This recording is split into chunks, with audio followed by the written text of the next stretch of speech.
Hello friends, তোমরা সবাই কেমন আছো? আশা করি তোমরা সবাই ভালো আছো, আমিও ভালো আছি।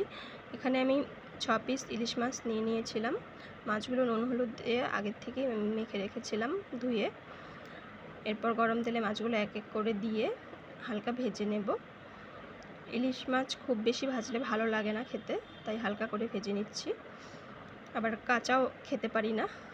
এদিকে আমি বেগুন আলু আগে থেকে কেটে রেখেছিলাম, মশলাটা বেটে রেখেছিলাম, জিরে কাঁচা লঙ্কা আর একটা শুকনো লঙ্কা দিয়েছিলাম যাতে একটু তরকারিটা কালারফুল হয়। এরপর গরম তেলে আমি কালো জিরে আলু দিয়ে ফোড়ন দিয়ে দিলাম। এরপর দিয়ে দিলাম পেঁয়াজ কুচি। পেঁয়াজটা চাইলে তোমরা ফোড়নের সময়ও দিতে পারো, তো আমি একটু পরেই দিয়েছিলাম, অল্পই আলু ছিল তাই পেঁয়াজটা ভাজা হয়ে যাবে। দেখো পেঁয়াজগুলো ভাজা হয়ে গেছে সুন্দর।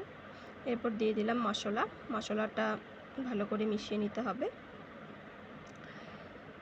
মশলাটা এবার কষতে দিয়ে তোমাদেরকে দেখিয়ে নিয়ে আসি একটু বাইরের পরিবেশটা। বাইরে বৃষ্টি হচ্ছিল হালকা হালকা। এই বৃষ্টির মরশুমে ইলিশ মাছ খেতে কিন্তু দারুণ লাগে।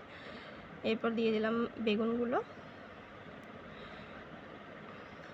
একটু ভালো করে মশলার সাথে মিশিয়ে নিতে হবে। একটু ভাজা ভাজা করে নিয়ে এরপর দিয়ে দিব ঝোল ফুটে গেলেই এর মধ্যে দিয়ে দিব চেরা কাঁচা লঙ্কা আর কিছুটা ধনেপাতা কুচি। মাছগুলো দিয়ে এক এক করে ঝোলটা একটু নেড়ে চেড়ে নেব। এবার নামিয়ে নিলাম। দেখো ফাইনাল লুকটা কেমন হয়েছে।